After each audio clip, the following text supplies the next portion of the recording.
guys, welcome to our daily encounter. In Psalm 39, we see David experiencing a bad day, and perhaps not just a bad day, but a bad season in his life. He seems to have gotten some type of sickness or illness, as indicated in verse 10, where it says, "Remove your plague from me." And he seems to be attributing this sickness to the Lord. He says, "Because of the opposition of your hand, I am perishing." And not only did he see the source of this sickness in God, but also his own sins, as he continues to say in verse 11, "With reproofs you chasten a man for iniquity, you consume as a moth what is precious to him. Surely every man is a mere breath." And so here the psalmist seems to be recognizing the fact that he had committed some type of sin. God was afflicting him with this plague or this sickness, and he's having a hard time with it. And for a long time, he kept silent, as the first part of the psalm indicates. And he didn't say much. He didn't want to speak out against God. He didn't want his words to become sin or something like that by cursing God in front of his enemies. And so he kept silent, but he could only keep silent so long. His heart burned within him. He had to speak, and when he spoke, this is what he said. "Lord, make me to know my end, and what is the extent of my days. Let me know how transient I am. Behold, you have made my days as handbreadths, and my lifetime as nothing in your sight. Surely every man at his best is a mere breath. Surely every man walks about as a phantom. Surely they make an uproar for nothing. He amasses riches and does not know who will gather them." And so this is an interesting thing to say. As a person is dealing with a sickness, they seem to be a bit embittered within. They've kept silent, but now they've got to say something. And this is what he says: "Remind me how short my life is," basically, and how short everybody's life is. And there might be several reasons why this would be the thing that he would say. Perhaps by speaking about the brevity of life, he would recognize how short his afflictions were. However long this sickness may last, life is short anyways. And perhaps he was wanting the Lord to give him some comfort by reminding him how short life is, and thereby how short his affliction would be. Perhaps through these words, he's realizing the vanity of complaining, and realizing that why should I complain that I'm sick and other people more wicked than me are getting away with things and things like that.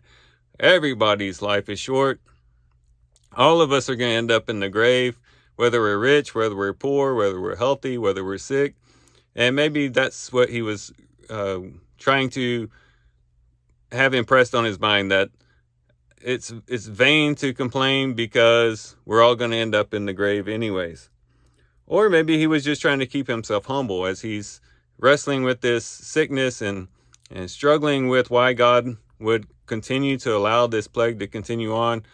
Maybe as he's first now speaking about it, he's saying, "Lord, remind me how short my life is. Keep me humble. Help me to understand that I am just a mere shadow, a phantom, speaking to an eternal God."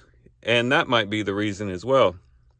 And those are good reasons that we should be reminded of the brevity of life, to help us to know that even on our worst days, they're still temporary and they won't last forever, because life as we know it now doesn't last forever.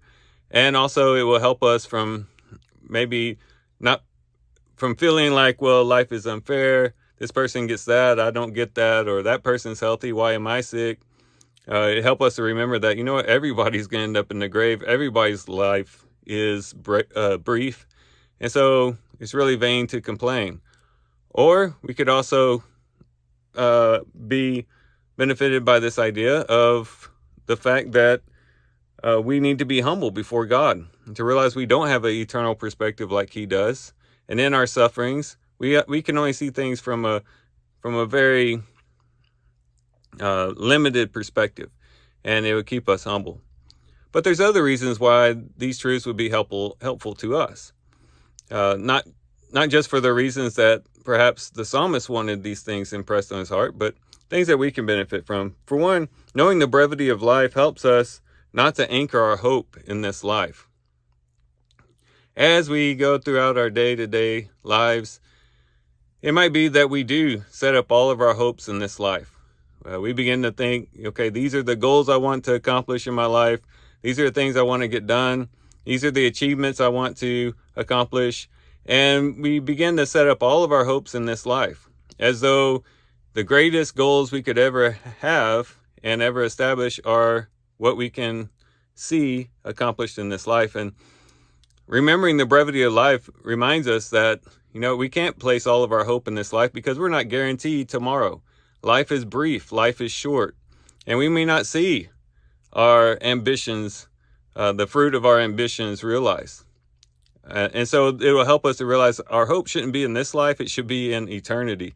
It should be in life, in our life after this life. That's where we should place our hopes. Recognizing the brevity of life will help us remember that. And it will help us also not to boast in tomorrow. When we forget how brief life is, we tend to put things off till tomorrow, especially things that we really should be doing today.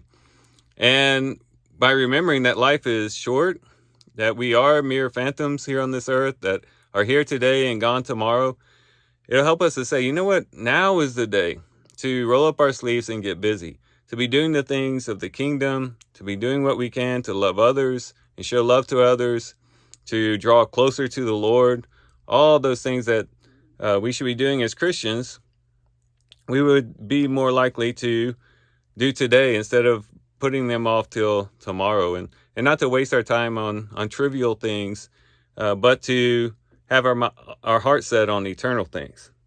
And then remembering the brevity of life will help us to entrust our future to God.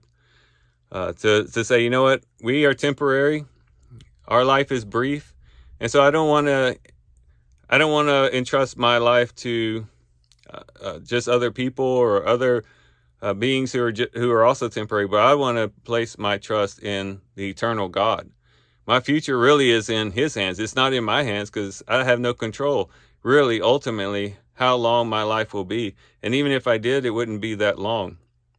But He is eternal. My eternal future is in His hands. And so I'll turn to Him and place my trust and my hope in Him. So these are some benefits that we can have from just thinking about the brevity of life, a truth that oftentimes we forget in the day-to-day activities. In doing so, we'll remember that our afflictions are temporary. We'll realize the vanity of complaining that we don't have what other people have. It'll keep us humble when talking to God.